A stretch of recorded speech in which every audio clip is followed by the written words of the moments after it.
Hello, and thank you for watching. I'm posting this video on Juneteenth weekend 2023. In honor of the holiday, I'm featuring a conversation with author, filmmaker, and entrepreneur extraordinaire, my friend Raymond Lambert. I had the privilege of co-writing Raymond's autobiography, All Jokes Aside, which details his experience of co-founding the legendary Chicago comedy club of the same name. Raymond has also produced documentaries on the legendary Maya Angelou and Harold Washington, Chicago's first black mayor. He's also featured in the documentary about All Jokes Aside titled Phunny Business. In the following conversation, Raymond and I discuss the importance of telling black stories. This conversation was originally featured on my podcast, Lady Wrestler, The Story Behind the Story, which features behind-the-scenes content from a documentary that I produced and directed. The documentary, Lady Wrestler, tells the story of black women trailblazers in sports. And now, my conversation with Raymond Lambert. I was watching something on Jackie Robinson with my daughter the other day. I had watched that Ken Burns in the past, and I watched it again, and it just reminded me of the times and the struggles and how far things have come and how far we have to go.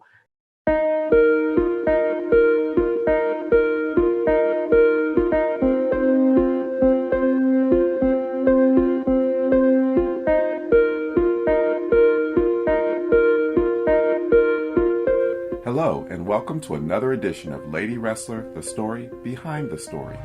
This podcast gives you a behind-the-scenes look at the issues explored in the documentary Lady Wrestler, the amazing untold story of African-American women in the ring, now streaming on Amazon Prime Video. Lady Wrestler tells the story of courageous black women who broke racial and gender boundaries in pro wrestling in the 1950s, 60s, and 70s. I'm Chris Bournet, and I directed the documentary. The voice you heard at the beginning of the podcast was Raymond Lambert, author, filmmaker, and entrepreneur extraordinaire. In this conversation, Raymond and I discussed the importance of telling black stories. Back in 2016, Raymond and I collaborated on a book titled All Jokes Aside, about the legendary Chicago comedy club of the same name that Raymond co-founded in the 90s with fellow Morehouse alum James Alexander. Raymond is also a documentary filmmaker like me. He made a critically acclaimed documentary titled Phunny Business based on his experiences running All Jokes Aside. Phunny Business aired on the Showtime cable network and features interviews with many of the kings and queens of comedy who got their start at Raymond's Club, like Dave Chappelle, Monique, Steve Harvey, Adele Givens, D.L. Hughley, and many more. Raymond also co-produced an award-winning documentary on Maya Angelou that played at Sundance and aired on PBS. And Raymond's latest work is a documentary on Harold Washington, Chicago's first African-American mayor. Here's my conversation with Raymond about Black history, documentary filmmaking, and much more. You've been involved in, 3 documentaries now? 4. 4. Yeah. So I wanted to just, first of all, can you kind of tell people how you got involved with these documentary projects, how you chose them, and kind of what your role has been in each of them? Okay. Sort of keeping with my sort of tradition, as you know me, I just happen to fall into things and then it becomes like an adventure. So with the first one, which was Phunny Business, I just happened to be talking to this guy who ended up being a director. And we were talking about what happened to All Jokes Aside as a story. And he's like, I can't believe that happened. And he's like, I think that's a documentary, because I never thought of it as that. I thought about feature film, I thought about TV, but I watched docs, but I wasn't really, thinking of myself that way. And that started the process. And it was like, this will take a year. We know the story. 4 years later, we ended up selling it to Showtime finally. But it was a arduous task, but it was good for me because I was involved in every aspect of it, every facet from inception all the way through to broadcast. So that was sort of my introduction. And then once I was in and it did well, people would call me and say, hey, listen, I got this project. Would you be interested? And then, here we are 10 years later, 4 films later, still doing it. And the other projects, obviously, there was the Maya Angelou documentary that aired on PBS. Was it Independent Lens or was it? It was American Masters. Okay. And then I was a consulting producer on All the Queen's Horses with Cartimquin Films that ultimately aired on PBS, and then it went to Netflix, and now this Harold, which you better find a home somewhere soon or I'm going to jump out of this window. But and this Harold project that I've been on for 4 years now. So can you talk about those? Everybody knows who Maya Angelou is, but the other 2 projects, can you give some background on that? And my roles were quite a bit different. So on Maya Angelou, I served as an executive producer, which essentially my role was 90% raising money to finish the film. So I came on board. I think that process was about 5 years, and I came on probably year 3 and raised money, had very little creative input, but a little, and then rode that all the way through and got an opportunity to really see what a major project would, the process for that, from the creative part all the way through to award season, which I knew nothing about how award season worked prior to working on Maya Angelou, and it was eye-opening. Let me put it that way. The funding and the resources that it takes to get nominated for some of these awards, it's a whole nother world. So that sort of whet my appetite to say, well, do I want to do this anymore? Or don't I want to do this? And that's when I got the call from the Harold folks, like, please, we got to tell the story. And then I jumped on board for here we go again. And Harold, you're talking about Harold Washington, the first Black mayor of Chicago, where you live, and where, all jokes aside, where you and James Alexander founded the comedy club. Yes, and let me. I apologize. So I wasn't here when Harold Washington, who was the first Black mayor. And what makes Chicago a little bit different than every other city where we happen to see Black mayors is that, typically speaking, the population, or it would be white flight, and Black mayor would come in with what was left there. You saw that the majority of the time, be it Detroit, be it Cleveland, be it Gary, but Chicago was very entrenched, so nobody was going anywhere. So he was able to break that down, and actually was the forefather to this whole notion of coalition building, which Jesse Jackson ultimately used, and then obviously Barack Obama used it. So that's what I found compelling about his story, was that nobody had told this story, and it's like I can tie a direct line between him and Barack Obama as president, which I think makes it really, really kind of intriguing. So, yeah. And Harold Washington was mayor when, in what decade? So he was mayor from the 80s, so 83, and he died in office actually in 87, the first year of his second term. Wow.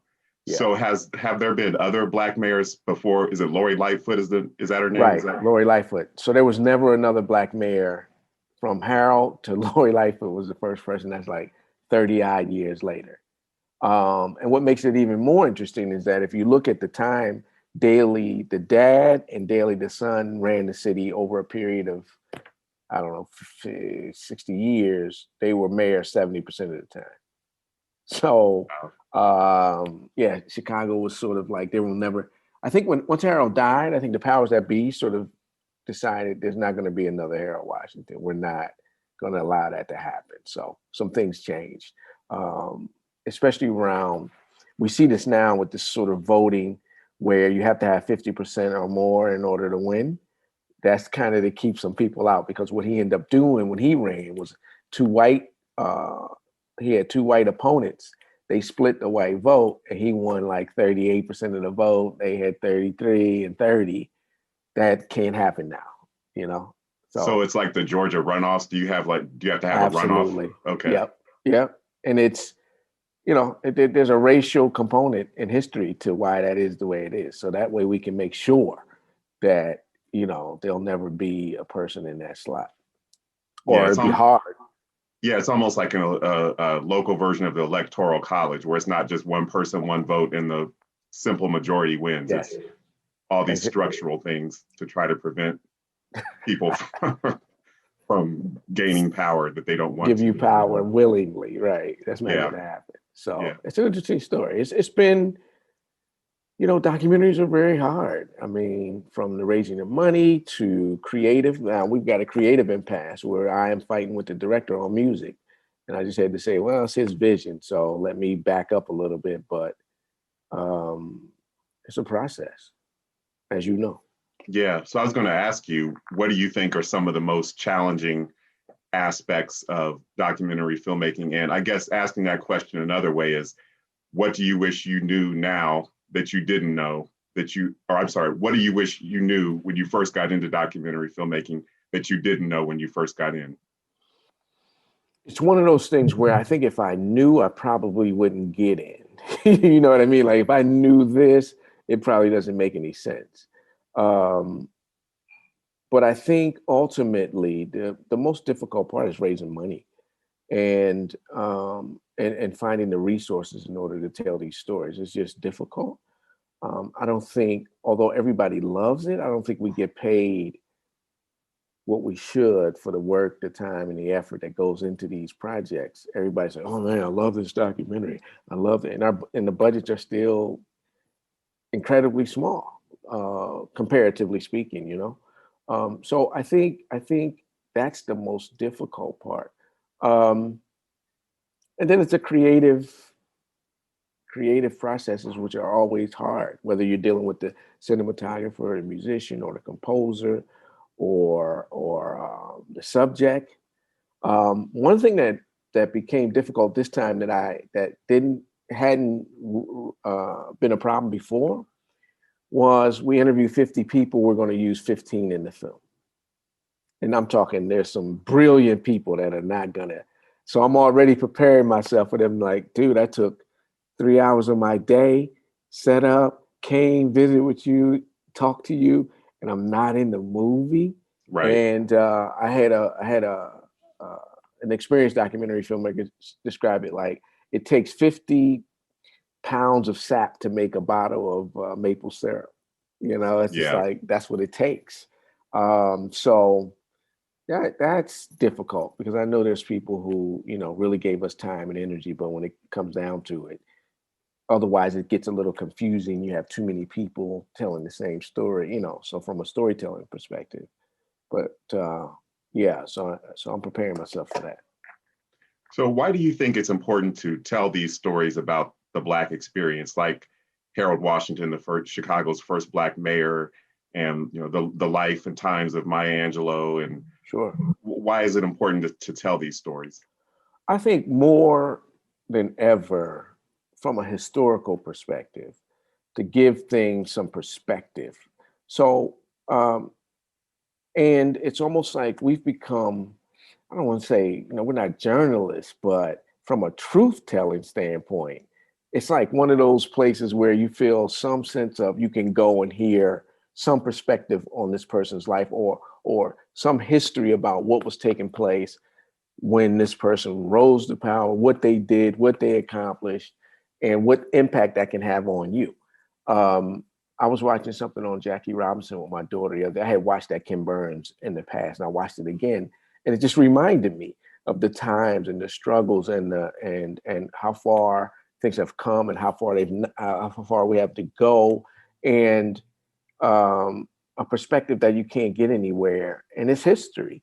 Because if we don't tell these stories and you look at what's out there, it's like, well, what was your contribution? Like, what did you bring to the table and what impact did you have? And all of that will be lost if we don't tell these stories, and nobody else is going to tell them, So I think it's critical that we do this. And, when you say nobody else will tell them, that sort of leads into the next question I had. You mentioned Ken Burns and Jackie Robinson, and I'm sorry, I don't know, was that Jackie Robinson, was that a standalone documentary, or was that part of the baseball history that he did? No, it was a standalone 2-part. Yeah. Okay. Like 4 hours. That raises the question of, do you think that for Black stories, it should be Black filmmakers telling, but obviously Ken Burns is a very accomplished, well-known documentarian. Right. So him telling Jackie Robinson's story is not necessarily controversial, but do you think it's important to at least have, I didn't see the documentary myself, but I would assume he had some Black interviewees or Black voices. Sure. Documentary. Sure. How much do you think Black people should be involved in the telling of Black stories? So I'm dealing with that with Harold Washington because the director is white. Okay. So it's very important to me. In an ideal world, I think we should be telling our stories. Only us? Not necessarily, because he's a fan of Harold. He lived here. He's got his heart is in the right place. Some of my favorite directors, even in fiction, are like Norman Jewison, that can tell a story and be genuine to it. But in a perfect world, I think you got to tell your stories. I think that's critical. And I think for me, I often look at, like, say, Jewish community as sort of an arbiter for me. And it's like, could I make a story about any kind of historical perspective? It would be hard for me to make a story and get it sold about a Jewish community or something that I perceive, from a storytelling perspective. It'd be hard for me to tell pretty much any other story when you look at it. So I just say, yeah, I think in an ideal world, it'd be great if we tell our stories. I do think there's something to be said there, or we definitely need to have some input. I was reading a great piece, I think it was a New Yorker, about this new animation. What's the new animation with Jamie Foxx as the Soul movie? Yeah. Uh-huh. And she was completely critical Wow. of it. And she had a really good perspective. I can't think of what I have to share with you, but they had brought in Black folks in different areas. Like, okay, well, what do you think about storytelling? But, and can you help me here? Like consultants. Okay. But she felt like they missed the mark. But, I don't know. But yeah, in an ideal world, we should. And it should be our responsibility to tell our stories. You know what I mean? So. And when you say, like, you feel like you couldn't tell a story, you gave the example of a Jewish community. Do you feel like that's because you don't personally have the perspective, or that Black filmmakers should stick to Black subjects because there's a dearth of Black stories being told? So, for example, Spike Lee shouldn't go off and tell the story of Babe Ruth the way that Ken Burns told the story of Jackie Robinson, because right. Spike Lee should only champion Black stories because they're undertold. Is that what you're saying? I think it's a combination of that. Well, one, I don't think he'd be allowed to produce a film on Babe Ruth. I'd be shocked if he was, if the powers that be allowed him to do that. But then the second part is too,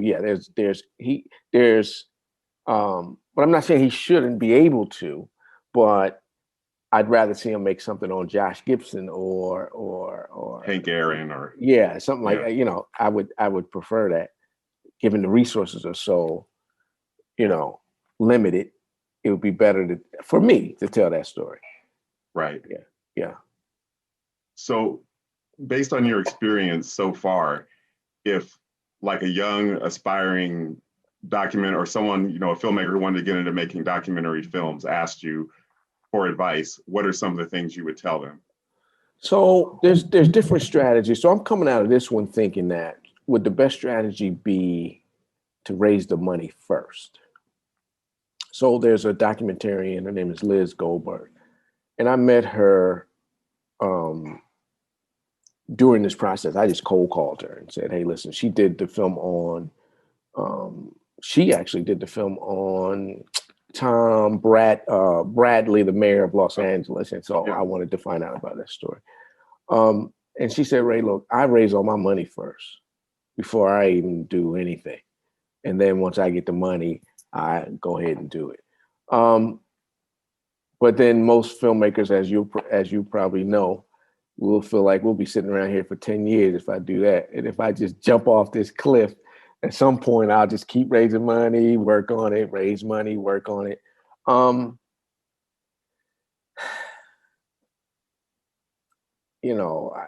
torn in there. I'm sort of, perplexed on that. But I do have an idea for another doc in my head, and I'm like, I think I'll just start shooting stuff and just see where it ends up, because I have a tendency to want to go ahead and do it. So, I mean, I think it's just go do it. You know what I mean? Have some idea of where you can get the funding for it. That's what I admire about what you've done.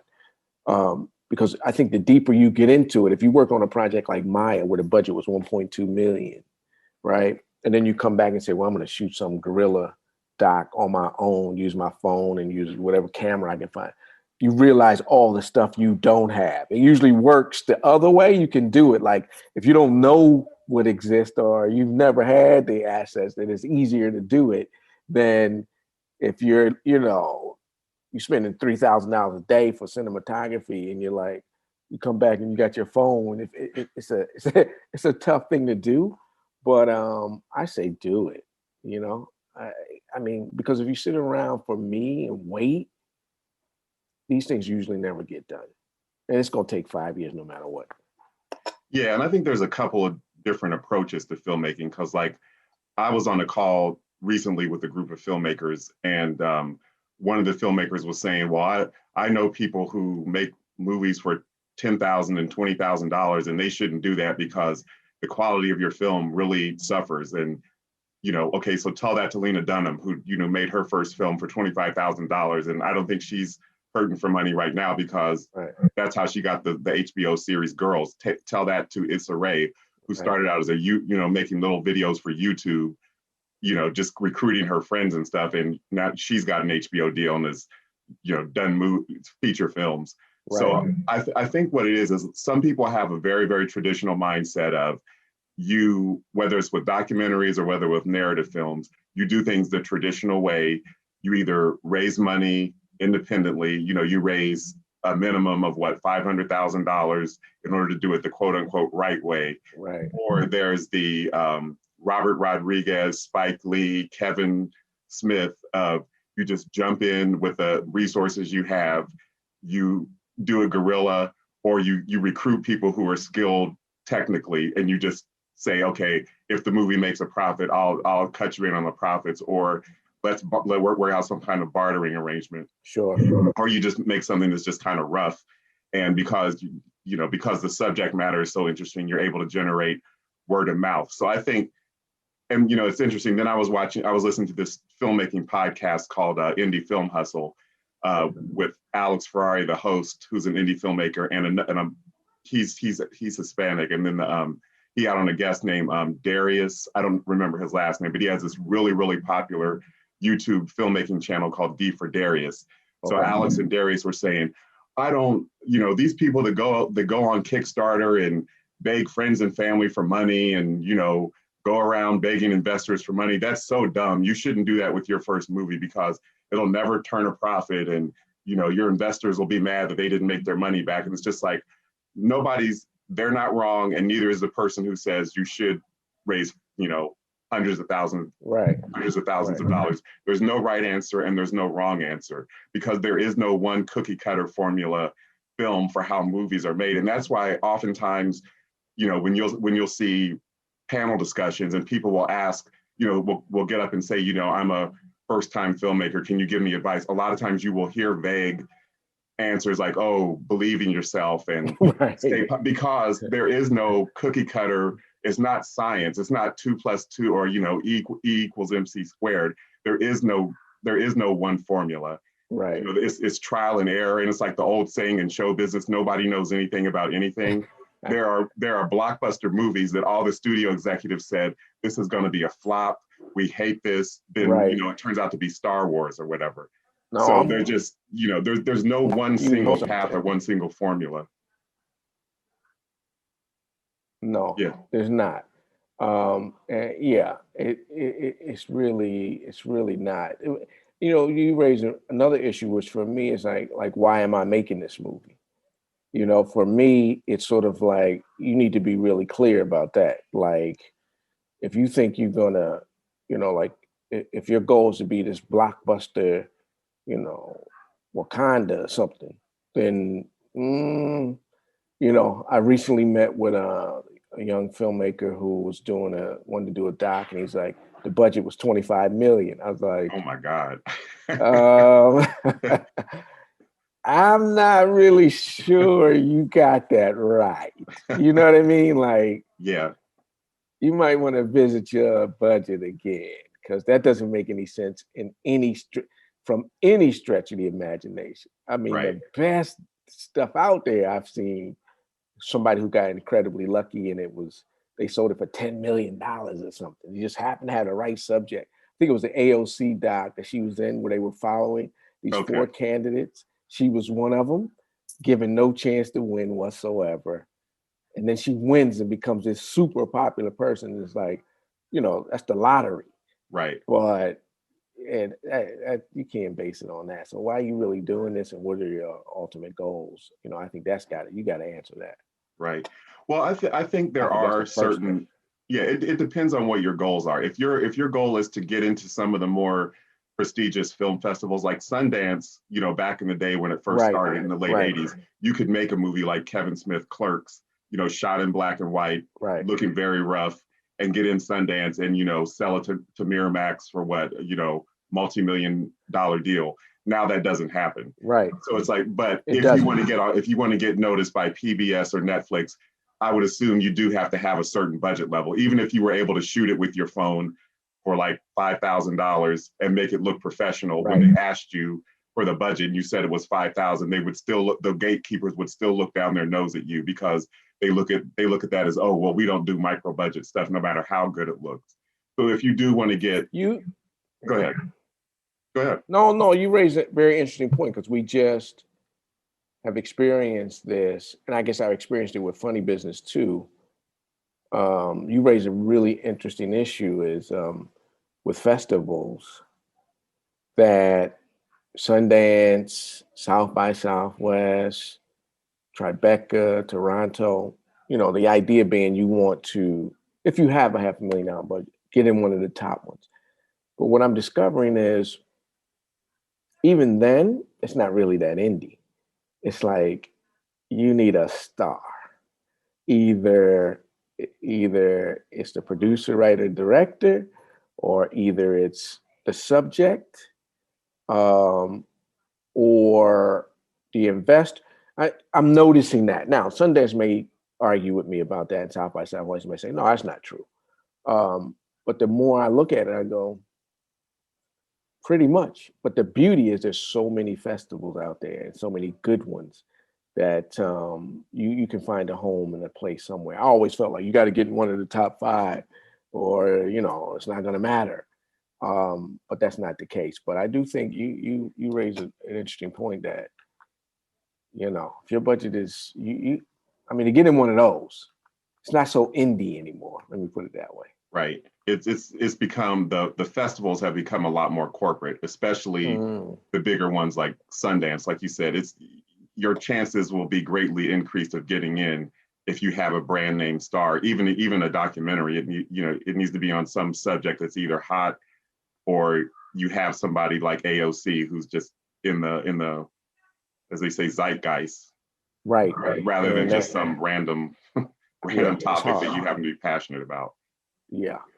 I'm just, and that just occurred to me this time, because we were dealing with, we got caught in 2 things. One, we weren't finished, so we submitted as a work in progress. And then 2, we don't really have a star. You know what I mean? We don't, so that's tough. And then it's the pandemic. So I think Sundance took 70 films or something, 10 docs. I think they normally might take 40. So it just became hyper competitive, same for South by Southwest. But it did dawn on me that, 1, you need to be done, and 2, for those, you need a star.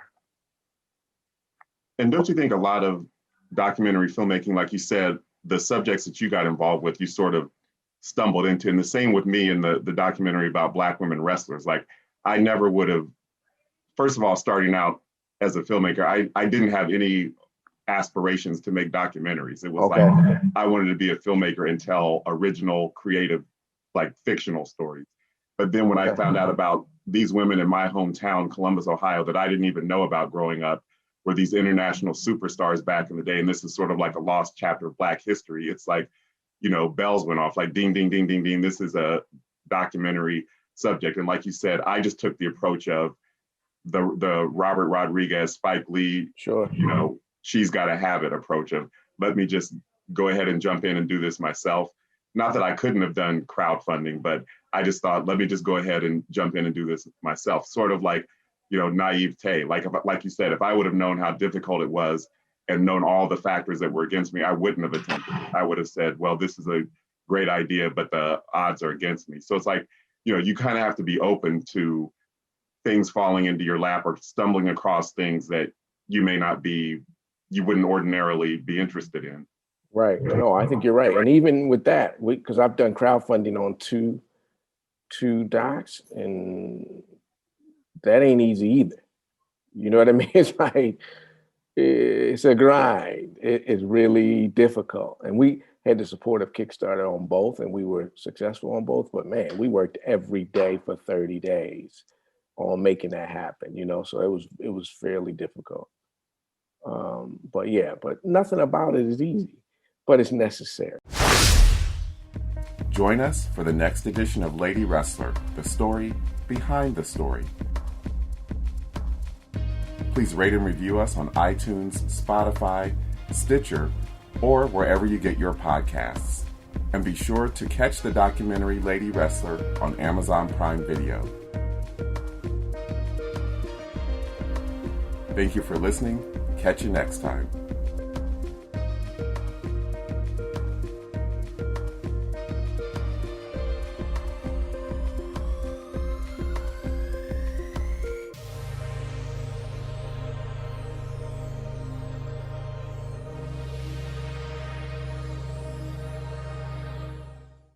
If you like this video, please leave a comment, share it, and subscribe to my channel.